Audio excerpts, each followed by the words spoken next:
What's up, everybody, and welcome to another episode of the Movie Dash podcast brought to you by Lauya.net. I'm Dashran Yohan, and joining me today to discuss this week's Iron Hot topic is none other than Jinso. Hello there. How are you, man? How are you? I'm good. You? Yeah, I'm doing good too. So this week's topic is interesting. It basically lit Malaysian Twitter and social media on fire. All right. Right? So we are talking this week about should Netflix be censored? Yeah. So this, of course, comes at the heels of what the CEO of Finas basically said. So he said, or he urged the government to look into censoring streaming platforms such as Netflix. He said that the public is calling out for this censorship as there are plenty of inappropriate content that are harmful to the children and youth of today. Not the children. Man, what a load of bollocks. Absolute nonsense to the highest degree. I don't get it. How long, how often, every single year, it seems like someone is bringing up this, we need to censor this and that because it's harmful for children and all this kind of stuff. If we talk about art in general, like it's not just limited to also films or TV series and all that. You know, since the beginning, people have been trying to censor. You know, even like let's say like what do you call like boudoir pics or whatever, those kind of nude kind of art, and then people are calling it indecent and all that, but they're just not getting the proper picture when it comes to film as well, when it comes to TV and all that. See, the thing is, art is supposed to be personal. You know, the values and the perspectives, it all is personal to the creator. That's right. So when you and film, TV series and all that, like, it's an important form of expression. So when you censor art, you're not just butchering it. You are basically like reducing an art form and changing it into just a product. That's a meaningless product, regardless if it's just one nude scene and all that. Because everything informs a certain idea, a certain world that he's trying to build and all that. So by removing it, you're basically changing what the director, the writers and all are trying to portray. So for sure, I think like most of the time, if you see maybe a nude scene, for example, there's most of the time a reason behind it, right? Well, some films maybe just want a nude scene like for shock value. Yeah, for sure. But most of the time, there's probably got a reason for it. Yes. And by removing that, it's, we always talk about, the director's vision or how the film was meant to be seen and all that.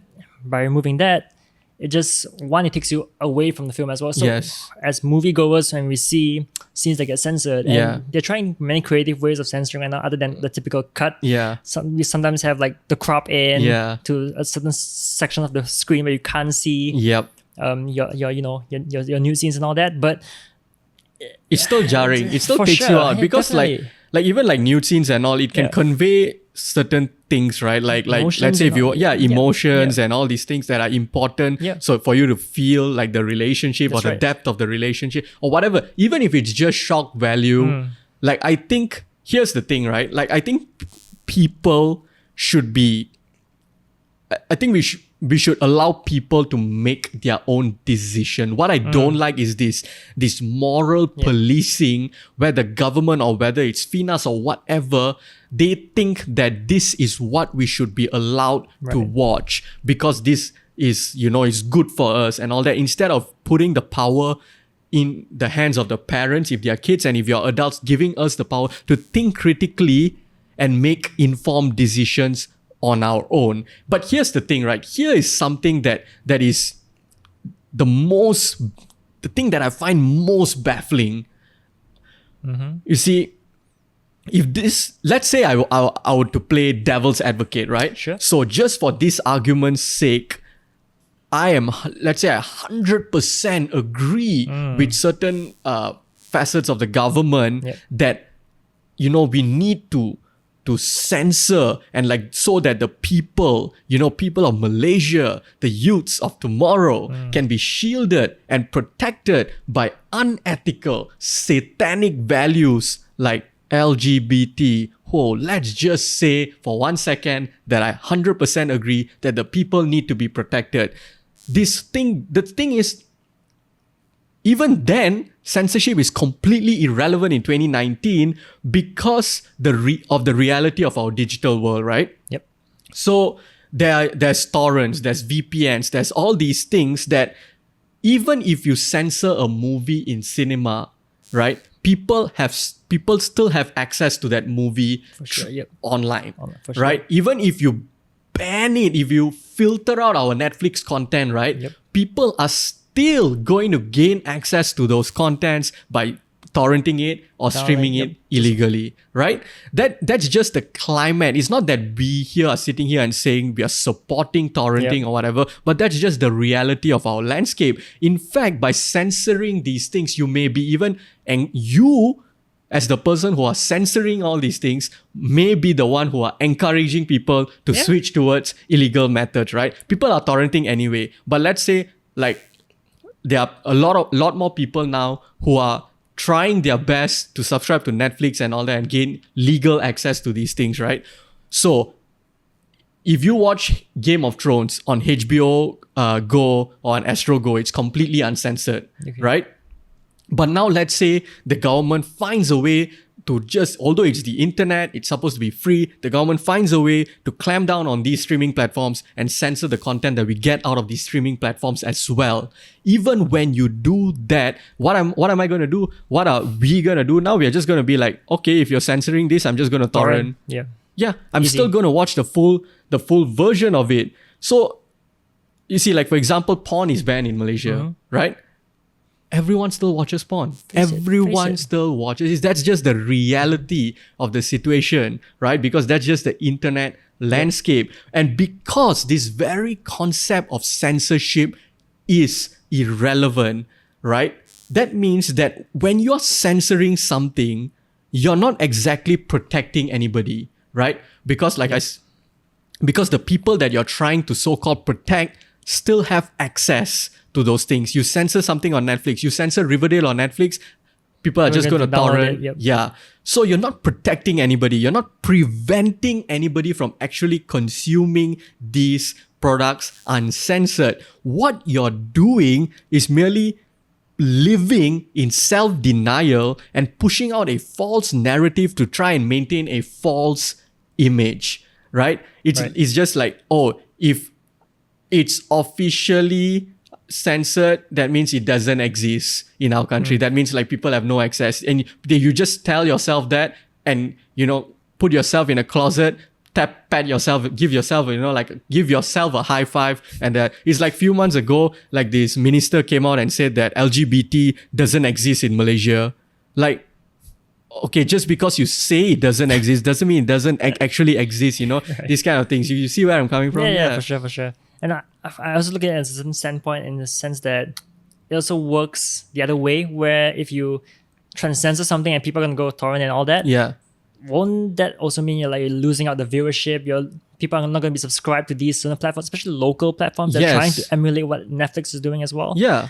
Like you're going to lose your viewership, you're going to lose your subscribers, and they're just, why not I just torrent? Yeah, right? Because like, for example, like recently Malaysia, so this is a movie that's supposed to come out in cinemas. It's called Hustler, starring Jennifer Lopez. Right, yes. It's about a group of strippers, right? And how they go on this journey. And it's a very interesting story. I haven't watched the movie yet because... So what basically happened is Malaysia banned the movie, right? Because again, unethical values that is not suitable for our country. It's going to pollute the minds of the youths of tomorrow and all that kind of crap that they usually come up with. So the movie is banned. So when we posted the story on Lawyer.net that the movie was banned, a lot of people in the comment section were as we predicted, were as we said right now, oh, I'm just going to torrent it. Yep. Oh, what is this movie? And this is the best part, right? This is the best part. Censorship, the way,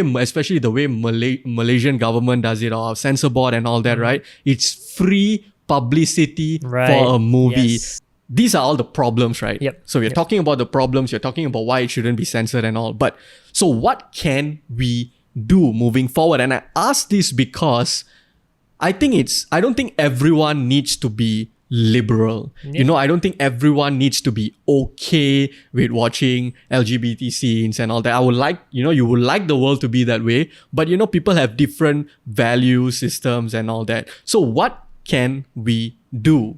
I think before we go into like more technical or like nation changing kind of solutions, I mean, let's talk about how there are already ratings in place. Yes. And how, like your example of that guy who wants his kids to watch Riverdale with him, if we were to just abide by the rules and like just look at the ratings, there's something as simple as that probably would turn out fine. But this is what people are saying, right? And also like parental controls on Netflix or whatnot.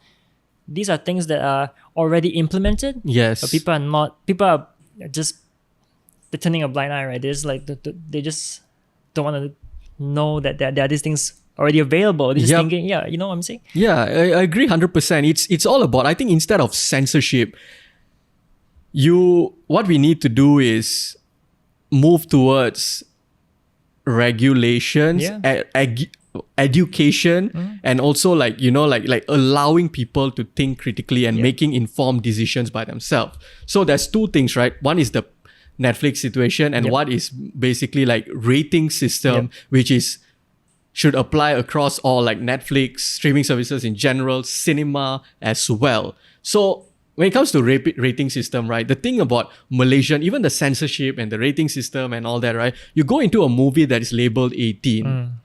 Okay, yes, these days they don't censor the violence and all that. It has improved somewhat compared to, let's say, 20 years ago, our censorship in Malaysia. You still get some foul language and all that. But then it's still like a lot of things are still censored out. Nude scenes are censored out. LGBT things are either completely banned or cut out from the movie. There's some gore as well. Yeah, certain gore scenes are cut out. Sometimes even just a making out scene is cut out and all these things. So here's the suggestion, right? Leave movie completely untouched and uncensored, but make stricter ratings systems. That means, for example, what Singapore does, Singapore has a lot. So they have their PG-13, and then they have the movies that are PG and they're U, where everyone can watch, but they have their PG-13s. So that means if you're under the age of 13, you need your parents to be there, right? Parental guidance. Then you have your NC-16. So NC-16 is basically movies with some violence, some horror elements, maybe make some, like making out and all that, but no nudity, no extreme. Then they have their 18, which is like basically everything, but no nude scenes. And then there's 21, which is where, it's like they are all the nude scenes and everything. So they break down their movies into this. Nothing is censored. Like even in countries like US and Australia, they have different MPA ratings, right? But nothing is censored. So, but what you do is before people enter the hall, before they buy tickets, and once again, before they enter the hall, check their IDs. Make sure you implement that. Make sure that if a kid is 16, don't let him enter the 21-year-old movie. If that's, so have these guidelines, and educate people on what these guidelines mean. That means, okay, fine. If a parent really, really is like, I don't care, I want to bring my kid to watch something, fine. Parents can make their decision. But tell parents you're going into a movie that is rated 21. That means if you choose to bring your kid in, your kid is going to be exposed to nude scenes. Things like that. Because that way you're giving, you're letting parents decide. You are giving the power to, because that way you're not trying to do this false narrative, false protection where people are still exposed and all that. You're actually helping people make informed decisions. No, I think that's one way to go about it. And weren't we supposed to also check ID and all that here when we have rating system sort of, but it's not really, people don't really check the ID, and if your kids just go into 18 plus, no one cares. And also once you go, even the 18 plus movies, even the censorship itself is so wishy-washy, it's so chin-chai. It's like, okay, you will have this guy would say the word fuck. Okay, it would be like left in. Yeah. Okay, fine, that's good. Yeah. And then the next scene, the word asshole is censored. Right, and then yes, it's like, what are you censoring? Right. Like what randomly, everything is just like, oh, let's just go with whatever we want and all that. So all this needs to stop. And like for Netflix, it's like you said, parental control. You can create profiles, go to the settings. It's just a 3-step process. You can go and you can set this profile where you and let's say if you're married, right? You are married, you have a family. This profile is for you and your husband, where if you want to access it, you click on it, you have to type in a password which you, the admin of the Netflix account, set. And when you go in, you can watch everything, all the content. You can create another profile, put your kid's name there. And let's say the kid is like 16 years old, you can select like, okay, slightly mature content, but not the full 9 yards, right? You can select. And then if you have a child, like let's say like under 12 or whatever, you can create like a kid's profile or just turn off all the maturity settings so that they are only exposed to, I don't know, Disney movies and all these things. You can have, you cannot say that Netflix is ruining it when Netflix has given you the option to filter out the content accordingly. And if you're still not sure how to do that, there's actually a tutorial on laoya.net. Yes, go and check it out. And I think that's what, like if the government wants to the government will say like, oh, I went to this place and I did a forum and gave a speech and all they say like, let's ban Netflix. But are you, instead of just saying like, oh, everyone says like censor Netflix, blah, blah, blah. How about you educate these people and say like, there are methods where you can filter out. I think what is important, especially in 2019, is to not try and fit everybody to follow your belief system. We can be conservative, liberals, we can be whatever the hell we want to be with whatever belief system. We as parents or as citizens or we choose what we want to be exposed to, instead of saying that I don't like this, so every person in the country shouldn't be exposed to this, and then the people just get exposed to it anyway through torrent. Yeah.